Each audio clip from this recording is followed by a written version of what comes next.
I remember the first time I stepped into Harry's home. The smell of fresh flowers filled the air, mingling with the scent of polished wood and faint traces of Harry's cologne.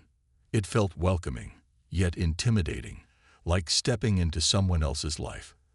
Harry stood beside me, his hand gently squeezing mine, a reassuring smile on his face.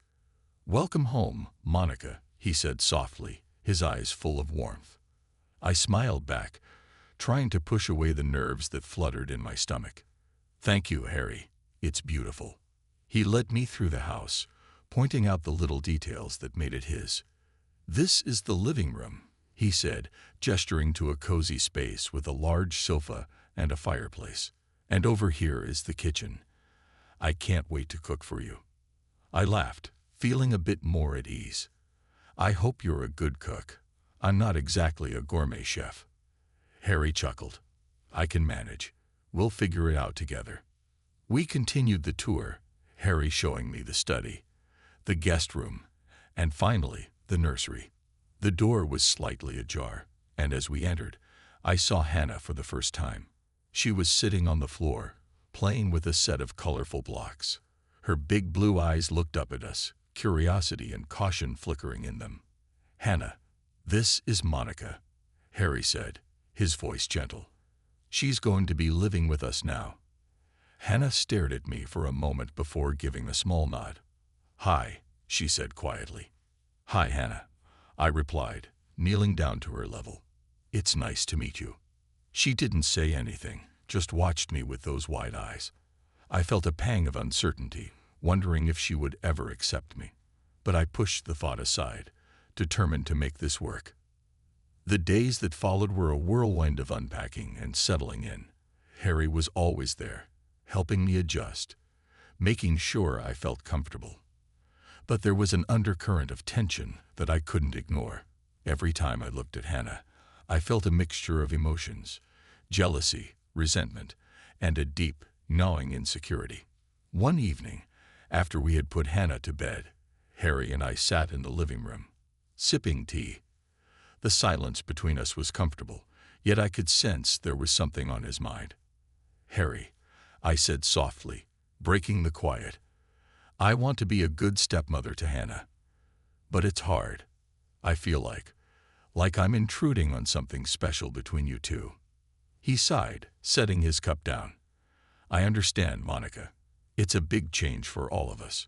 But give it time. Hannah will come around, and so will you." I nodded, trying to hold on to his words. "I hope so. I really do." Harry reached over, taking my hand in his. "We'll get through this together. I promise." His reassurance helped, but the doubts still lingered. I wanted to be a part of this family, to build something new and beautiful with Harry and Hannah. But the shadow of his past loomed large, and I wasn't sure if I could ever truly step out from under it. As the days turned into weeks, I threw myself into making the house a home. I decorated the living room with fresh flowers, cooked dinners with Harry, and even tried to bond with Hannah. She was a sweet child, but every time I looked at her, I saw the past. I saw Harry's first wife, the woman I could never replace. One night, as I stood by Hannah's crib, watching her sleep, the weight of it all hit me. The soft glow of the nightlight cast long shadows across the room, and I felt a storm brewing in my heart. I leaned closer, whispering to the sleeping child, "I'm trying, Hannah. I really am." But as I turned away, I couldn't shake the feeling that I was fighting a losing battle. The past was a powerful thing, and no matter how hard I tried, it was always there, reminding me of what I could never be. The days turned into weeks, and the tension in the house grew. Harry was often away at work, leaving me to care for Hannah. I did my best, but every small mistake she made felt like a deliberate act of rebellion. The spilled juice on a carpet, the broken vase, it all added up, feeding the storm of resentment brewing inside me. One morning, I found Hannah in the kitchen, struggling to reach a box of cereal on the top shelf. "Hannah, what are you doing?" I asked, my voice sharper than I intended. She looked at me with wide eyes, her small hands clutching the edge of the counter. "I'm hungry," she said simply. Why didn't you ask for help? I snapped, snatching the box down and pouring her a bowl. You could have hurt yourself. I didn't want to bother you, she mumbled, her eyes downcast. Her words stung more than they should have. I knew she didn't mean any harm, but it felt like another reminder of how out of place I was in this family. I watched her eat in silence, my mind racing with dark thoughts. By the time Harry came home that evening, my nerves were frayed. He walked in, carrying a bouquet of flowers, his smile brightening the room. Monica, I brought these for you, he said, handing me the flowers. Thanks, I muttered, placing them on the kitchen counter without much enthusiasm. Harry frowned, sensing something was wrong. Is everything okay? I forced a smile. Just a long day. Hannah spilled juice on the carpet again. He sighed, running a hand through his hair. She's just a kid, Monica. Accidents happen. It's not just that, Harry. I snapped, the words spilling out before I could stop them. It's everything. Every day there's something new. I feel like I'm constantly cleaning up after her. Harry's face softened with concern. I know it's hard, but we have to be patient with her. She's still adjusting to all these changes. I looked away, my eyes filling with tears. What about me, Harry? I'm adjusting too. And it feels like I'm failing at every turn. He stepped closer, pulling me into a hug. You're not failing, Monica. We're in this together. We'll figure it out. His words were meant to comfort, but they felt hollow. I wanted to believe him, but the resentment inside me kept growing, feeding on every little mishap and misunderstanding. One evening, as we sat down for dinner, Hannah knocked over her glass of milk, spilling it all over the table. I'm sorry, she cried, scrambling to clean up the mess. I couldn't hold back any longer. Hannah, can't you be more careful? I snapped, my voice louder than I intended. Harry shot me a warning look. Monica, she didn't do it on purpose. I know, but it's always something, I retorted, my frustration boiling over. Every single day, there's a new mess to clean up. Hannah's eyes filled with tears, and she looked down at her plate, her small shoulders trembling. I'm really sorry, she whispered. Harry reached over, placing a hand on mine. Monica, we need to work together, not against each other. Hannah's just a child. I pulled my hand away, unable to look at either of them. Maybe I'm not cut out for this, I muttered, pushing my chair back and leaving the table. I spent the rest of the evening in our bedroom, staring at the ceiling and replaying the day's events in my mind. I wanted to be a good stepmother, but every day felt like a battle I was losing. The resentment was a dark cloud that hung over everything, and I didn't know how to make it go away. Later that night, Harry came in and sat beside me on the bed. Monica, we need to talk, he said gently. I sighed, turning to face him. I'm sorry, Harry. I don't know how to handle this. He took my hand, his eyes filled with understanding. We'll find a way, but we have to be patient, with Hannah and with each other. I nodded, hoping he was right. But deep down, I wasn't sure if patience was enough to bridge the growing chasm between us. The shadow of the past was ever present, and no matter how hard I tried, I couldn't escape it. The winter evening was bitterly cold, the kind of cold that seeped into your bones and refused to leave. Harry was working late again, and the house felt emptier than ever. I tried to keep busy, cleaning up the mess from dinner and preparing Hannah for bed, but my mind was a whirlwind of dark thoughts. Hannah had been particularly difficult that day. She had thrown a tantrum over a missing toy and spilled her juice on the carpet, again. Each small act of defiance felt like a personal attack, and my patience was wearing thin. As I tucked her into bed, I forced a smile. Good night, Hannah. Good night, Monica, she replied, her voice small and tired. She looked up at me with those big, innocent eyes, and for a moment I felt a pang of guilt, but it was quickly overshadowed by my growing frustration. I stood in the dimly lit nursery, watching her drift off to sleep, my mind racing. This child had disrupted everything. My marriage, my chance at happiness. How could I ever be the center of Harry's world with her here? I shook my head, trying to clear the dark thoughts, and left the room, quietly closing the door behind me. The house was silent, save for the ticking of the clock and the soft patter of snow against the windows. I made my way to the kitchen, trying to distract myself with the mundane task of setting the table for dinner. The sound of the front door opening jolted me out of my thoughts. Harry was home. He walked into the kitchen, a tired smile on his face. "Hey, how was your day?" I forced a smile. It was fine. Just long. Harry looked at me, concern etched on his face. "Monica, we need to talk. I can tell something's bothering you." I took a deep breath, my hands trembling as I placed the last fork on the table. "Harry, it's Hannah. I can't keep doing this. Every day is a struggle."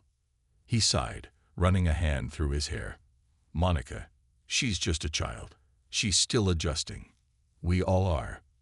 I shook my head, the words spilling out before I could stop them. "No, Harry, it's more than that.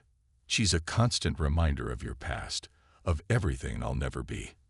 I feel like I'm living in someone else's shadow."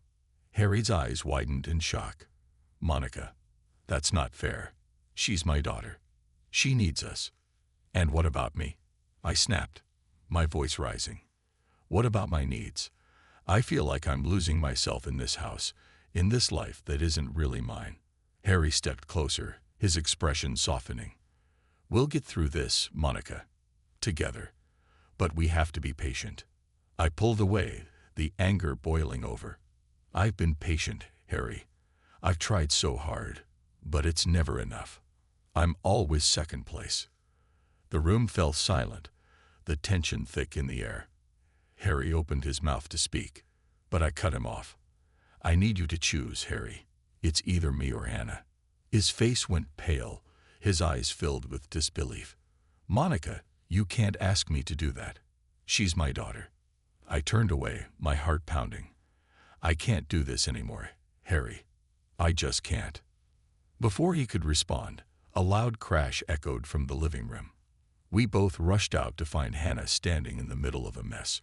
My favorite vase shattered on the floor, the pieces scattered around her. "I'm sorry," she whispered, tears streaming down her face. "I didn't mean to." The sight of her standing there, so small and scared, should have softened my heart. But all I felt was rage. I marched over to her, my hands trembling with anger. "Can't you do anything right?" Harry stepped between us, his voice calm but firm. "Monica, enough. She didn't do it on purpose." I stared at him, the frustration and anger bubbling over. "I'm done, Harry. I can't take this anymore." Without another word, I stormed out of the room, leaving Harry to comfort a sobbing Hannah. I made my way to the bedroom, slamming the door behind me. The walls felt like they were closing in, and I couldn't breathe. The weight of my resentment was suffocating, and I had reached my breaking point. As I sat on the edge of the bed, tears streaming down my face, I knew that something had to change. The storm inside me had finally erupted, and there was no going back. The life I had envisioned with Harry was slipping through my fingers, and I didn't know how to stop it. I spent the rest of the night in a haze of anger and despair, the events of the day replaying in my mind. I wanted to be a good stepmother, a loving wife, but it felt impossible. The shadow of the past loomed large, and no matter how hard I tried, I couldn't escape it. The house was shrouded in darkness, save for the faint glow of the kitchen light and the flicker of the television in the living room. The silence was deafening, a stark contrast to the storm of emotions swirling inside me. Harry had taken Hannah to her room after the confrontation, and I could hear their muffled voices through the walls. I stood in the kitchen, staring at the remnants of our shattered vase. The pieces glinted in the dim light, a painful reminder of the chaos that had taken over our lives. I swept them into a dustpan, each clink of porcelain against metal like a hammer on my heart. How had things gone so wrong? I poured myself a glass of wine, hoping to calm my frayed nerves, but it did little to ease the turmoil inside me. I took a deep breath, trying to steady myself, and decided to go to bed. Maybe some sleep would help me see things more clearly. As I turned to head upstairs, I heard a faint sound coming from the hallway. It was a small, soft voice, barely a whisper. Curious, I followed the sound, my steps light on the carpeted floor. I stopped outside Hannah's door and listened. "Auntie Vicky, I need help." My heart skipped a beat. Hannah was on the phone, her voice trembling with fear. I pushed the door open just enough to see her sitting on the floor, the old telephone receiver clutched in her small hands. She looked so fragile, her eyes wide with tears. "Hannah," I whispered, stepping into the room. "What are you doing?" She jumped, her face pale with fear. I'm calling Aunt Vicky," she stammered. "I need help." I felt a pang of guilt, but also a flash of anger. "Give me the phone," I said, trying to keep my voice calm. "No," she cried, holding it tighter. "I want to talk to her." Before I could react, I heard a voice on the other end of the line. "Hannah, sweetie, are you okay? What's going on?" It was Vicky, her voice filled with concern. I took a deep breath and gently took the phone from Hannah's hands. "Hello, Vicky," I said, trying to keep my voice steady. "This is Monica." "Monica, what's happening? Why is Hannah calling me so late?" Vicky's tone was sharp, and I could hear the worry in her voice. I glanced at Hannah, who was watching me with wide, fearful eyes. "There's been a misunderstanding. Everything is fine." "Monica, let me talk to her," Vicky demanded. I handed the phone back to Hannah, my heart pounding. She took it with trembling hands. "Auntie Vicky, can you come get me? Please." "I'm on my way, sweetheart," Vicky said firmly. "Stay right where you are." Hannah hung up the phone and looked at me, her eyes filled with a mix of fear and hope. "She's coming," she whispered. I sighed, feeling a mixture of relief and dread. "Go back to bed, Hannah. Everything will be okay." She nodded slowly, climbing into her bed and pulling the covers up to her chin. I turned off the light and closed the door, my mind racing. Vicky would be here soon, and I wasn't sure how to explain what had happened. I returned to the living room, my heart heavy with worry. Harry was sitting on the couch, his face buried in his hands. He looked up as I entered, his eyes red with unshed tears. "Monica, what's going on?" "Hannah called Vicky," I said softly. "She's coming to get her." Harry's face fell, and he shook his head. "This is all falling apart," he whispered. "I don't know what to do." I sat down beside him, taking his hand in mine. "We'll figure it out, Harry. We just need to talk to Vicky and explain everything." He nodded, but I could see the doubt in his eyes. We sat in silence, waiting for Vicky to arrive, the weight of the situation pressing down on us. When the doorbell rang, Harry and I both jumped. He went to answer it, and a moment later, Vicky stormed into the living room, her face set in a mask of determination. She barely glanced at us before heading straight for Hannah's room. "Hannah, sweetie, it's Auntie Vicky," she called softly. I watched as she entered the room, her voice gentle and soothing. "It's okay, darling. I'm here."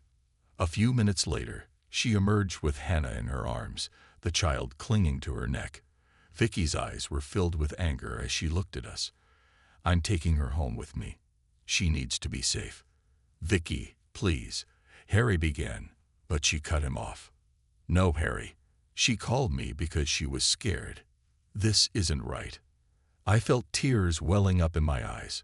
"We didn't mean for it to get this far," I whispered.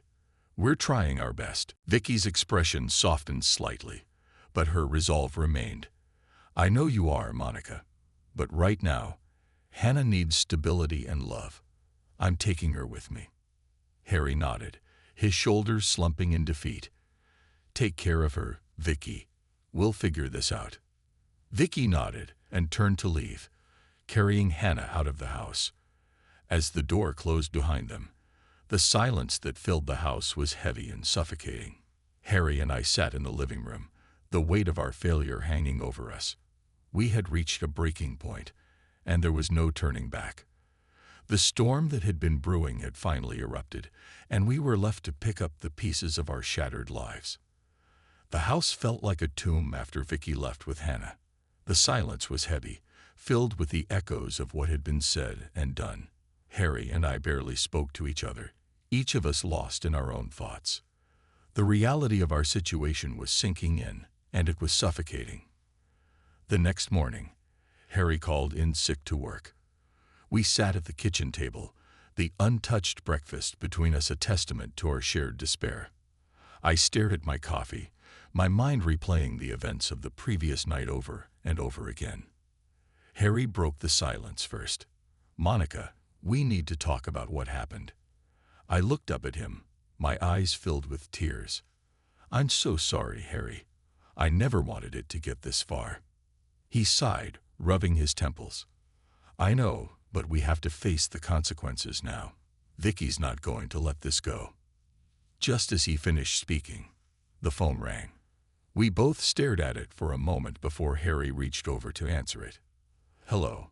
His face paled as he listened to the voice on the other end. "Yes, I understand. We'll be there." He hung up the phone and looked at me, his eyes filled with worry. "That was Child Protective Services. They want to meet with us this afternoon." My heart sank. "What are we going to do, Harry?" "We'll tell them the truth," he said, his voice firm. "We made mistakes, but we're not bad people. We just need help." The hours passed in a blur of anxiety and dread. When the time came, we drove to the CPS office in silence, our hands clasped tightly together. The building was stark and uninviting, a physical embodiment of the fear that had taken root in our hearts. A stern-looking woman greeted us and led us to a small windowless room. We sat down at a plain wooden table, the fluorescent lights above casting a harsh glare on everything. The woman introduced herself as Ms. Parker and took a seat across from us. "Mr. and Mrs. Lewis, thank you for coming in today," she began, her voice calm but firm. "We've received a report concerning the welfare of your stepdaughter, Hannah. We need to discuss the events that led to her calling her aunt for help." Harry and I exchanged a glance before he spoke up. "Miss Parker, we love Hannah very much. We never wanted to hurt her. Things have been difficult, and we've made mistakes." Miss Parker nodded, taking notes as he spoke. "Can you tell me more about these difficulties?" I took a deep breath, my voice trembling as I spoke. "I've had a hard time adjusting to being a stepmother. There's been a lot of tension, and I didn't handle it well. But I never meant for it to get this far. I'm truly sorry." Miss Parker looked at me, her expression unreadable. "Mrs. Lewis, we understand that blending families can be challenging, but Hannah's safety and well-being are our primary concern. Can you explain why she was so frightened that she felt the need to call her aunt?" Tears welled up in my eyes as I tried to find the right words. I lost my temper. I said things I didn't mean. And I let my anger get the best of me. I know that's no excuse, but I didn't realize how much it was affecting Hannah. Harry squeezed my hand, his voice steady as he added, "We need help, Ms. Parker. We want to be the best parents we can be, but we can't do it alone." Ms. Parker listened carefully, her pen scratching across the notepad.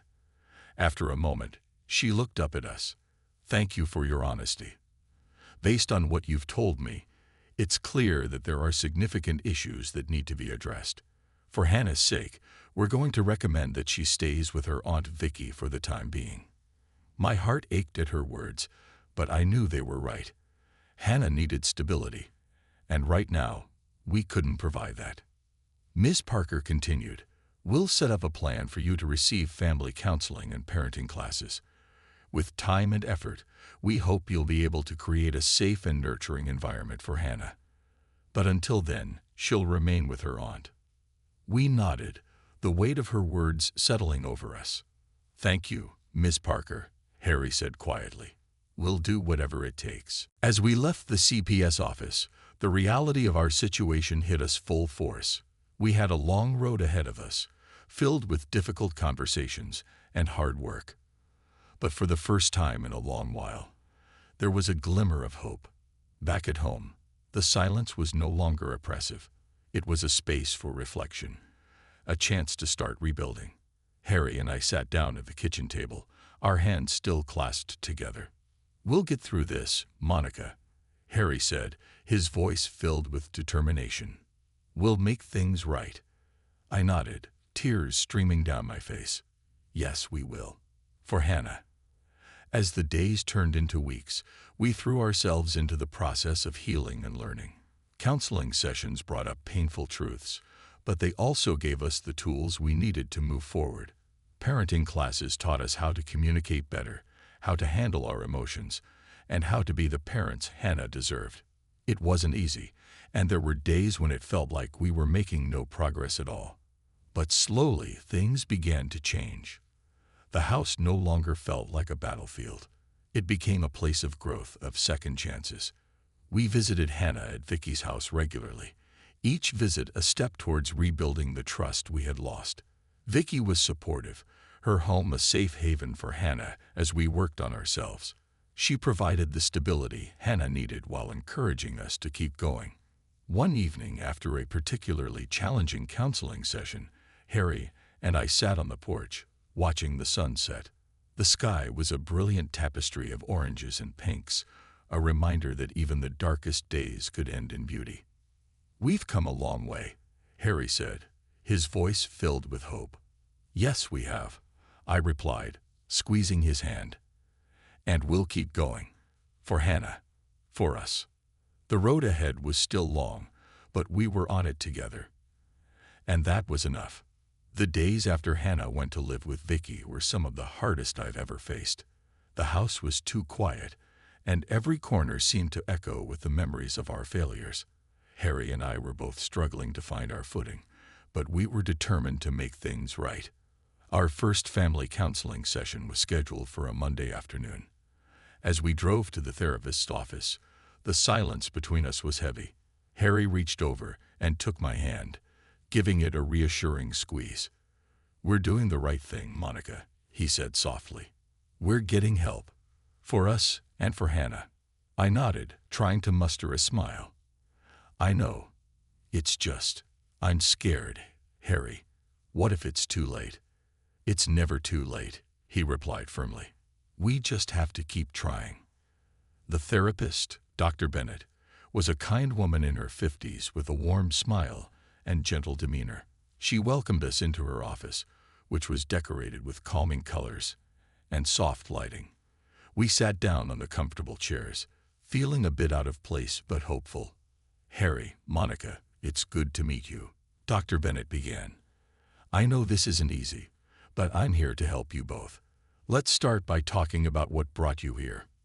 Harry took a deep breath and began to explain our situation. As he spoke, I could see the pain in his eyes, the weight of our struggles bearing down on him. When he finished, Dr. Bennett turned to me. "Monica, how are you feeling about everything?" I hesitated, my voice trembling as I spoke. "I feel like I failed. I wanted to be a good stepmother, but I let my anger and jealousy get in the way. I pushed Hannah away when she needed me the most." Dr. Bennett nodded, her expression understanding. "It's important to acknowledge those feelings, Monica. But remember, you're here to make things better.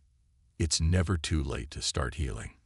The session was intense, but it felt like a weight was being lifted off our shoulders. Dr. Bennett helped us see things from each other's perspectives and gave us practical tools to manage our emotions and communicate better. When we left her office, I felt a glimmer of hope. Harry wrapped his arm around me as we walked to the car. "We're going to get through this," he said, his voice filled with determination. "One step at a time." In the weeks that followed, we attended more counseling sessions and parenting classes. Each one was a challenge, forcing us to confront our shortcomings and work on building a stronger foundation. It wasn't easy, but we were committed to the process. We also visited Hannah at Vicky's house regularly. Each visit was bittersweet, a reminder of what we had lost, but also an opportunity to show Hannah that we were working hard to be better for her. One sunny Saturday afternoon, we arrived at Vicky's house for a visit. Hannah was playing in the yard, her laughter filling the air. She ran over to us, her face lighting up when she saw us. "Mommy, Daddy," she called, throwing herself into our arms. I hugged her tightly, tears streaming down my face. "Hi, sweetheart. We missed you so much." Vicky came out onto the porch, watching us with a smile. "She's been doing well," she said, "and I can see that you two are making real progress." Harry nodded, his eyes filled with gratitude. "We couldn't have done it without your support, Vicky. Thank you." Vicky waved off his thanks. "We're family. We take care of each other." As we sat in the yard, watching Hannah play, I felt a sense of peace I hadn't felt in a long time. We still had a long way to go, but for the first time, I believed we could make it. That evening, after we returned home, Harry and I sat on the porch, sipping tea and watching the stars. The air was cool, and the night was filled with the sounds of crickets and the gentle rustle of leaves. "Monica," Harry said, breaking the silence, "I'm proud of us. We've come a long way." I smiled, reaching for his hand. "We have. And we'll keep going. For Hannah. For us." He squeezed my hand, his eyes reflecting the same hope I felt. "We're stronger together," he said, "and we'll keep fighting for our family." As I looked up at the stars, I felt a renewed sense of purpose. The journey ahead would be difficult, but we had each other, and that was enough. The weeks turned into months, and our hard work began to pay off. Our relationship with Hannah grew stronger with each visit, and she started to see that we were genuinely trying to be better parents. Vicky continued to support us, her home a safe haven for Hannah while we worked on ourselves. One evening, after a particularly good visit with Hannah, Vicky pulled me aside. "Monica, I've seen the changes you and Harry have made. You're doing a wonderful job. I think it might be time to start thinking about bringing Hannah home." My heart leaped at her words. "Really? Do you think we're ready?" Vicky smiled, her eyes warm. "I do. But it's not just about what I think. It's about what you feel in your heart. Do you believe you're ready?" I thought about it for a moment, then nodded. "Yes, I do. We've worked so hard, and I know we can give Hannah the love and stability she needs." Vicky nodded, her smile growing. "Then let's make it happen." As I shared the news with Harry, his face lit up with joy. "We're bringing her home," he said, his voice filled with emotion. "We're really bringing her home." That night, as we lay in bed, we talked about the future. The challenges we had faced had made us stronger, and we were ready to take the next step. We knew it wouldn't be easy, but we were committed to giving Hannah the loving family she deserved. The following weeks were a whirlwind of preparations. We redecorated Hannah's room, filling it with bright colors and new toys.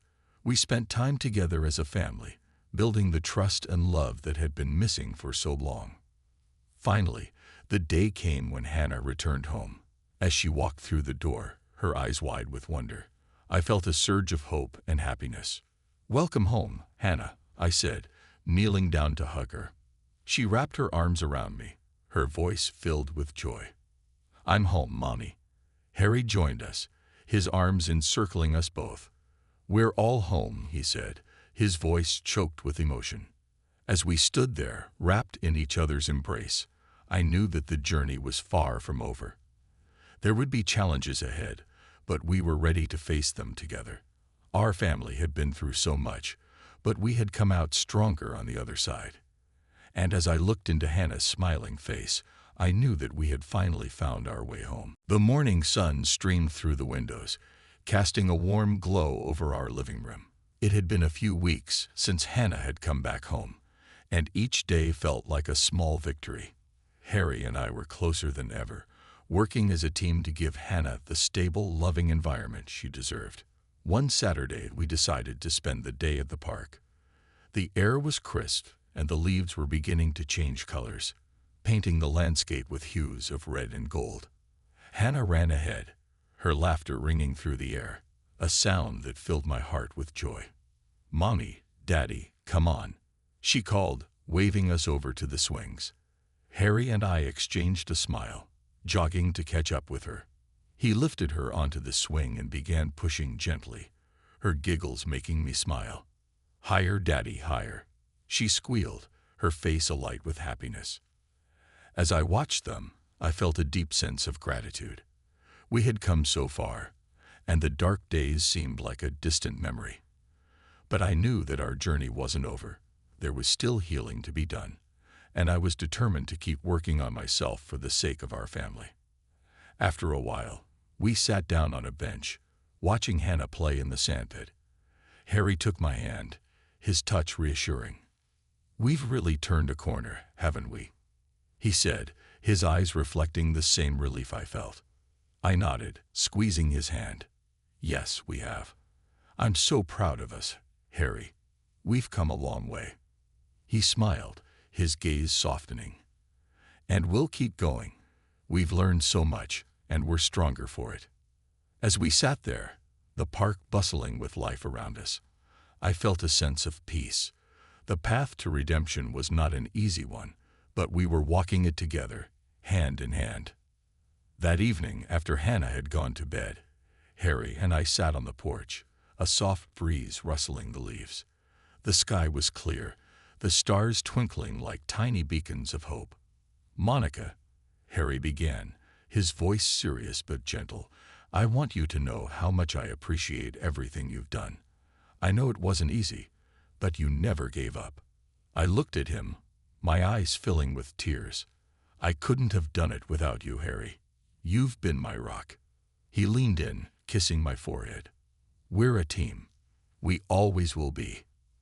As we sat there, wrapped in each other's warmth, I thought about the future. We had learned to communicate better, to understand each other's needs, and to support one another. Our family was healing, and the bond between us was stronger than ever. The next few months were filled with small, everyday moments that solidified our progress. We celebrated Hannah's 6th birthday with a party in the backyard, complete with balloons, cake, and laughter. The look of pure joy on her face as she blew out the candles was a testament to how far we had come. One evening, as I was tucking Hannah into bed, she looked up at me, her eyes bright. "Mommy, can we read my favorite story?" "Of course, sweetheart," I replied, reaching for the book on her nightstand. It was a simple story about a family of bears who learned to love and support each other, no matter what challenges they faced. As I read, Hannah snuggled closer, her head resting on my shoulder. When I finished, she looked up at me, her expression serious. "Mommy, are we like the bears in the story?" she asked. I smiled, brushing a lock of hair from her face. "Yes, we are, Hannah. We've faced some tough times, but we've learned to love and support each other." She nodded, a small smile spreading across her face. "I'm glad. I love you, Mommy." "I love you too, Hannah," I whispered, kissing her forehead. As I left her room, I felt a deep sense of fulfillment. We had come through the storm, and we were stronger for it. The journey to redemption was ongoing, but with each step, we were building a future filled with love, understanding, and hope. Harry was waiting for me in the living room, a cup of tea in his hands. He handed me one, his eyes filled with pride and love. "To us," he said, raising his cup in a toast. "To our family." I clinked my cup against his, smiling. "To our family." As we sipped our tea, the warmth of the moment enveloped us. The path ahead was still uncertain, but we were ready to face it together. Our story of redemption was one of resilience, love, and unwavering commitment to each other. And as I looked at Harry, I knew that no matter what challenges lay ahead, we would face them together, hand in hand, with hearts full of hope and love.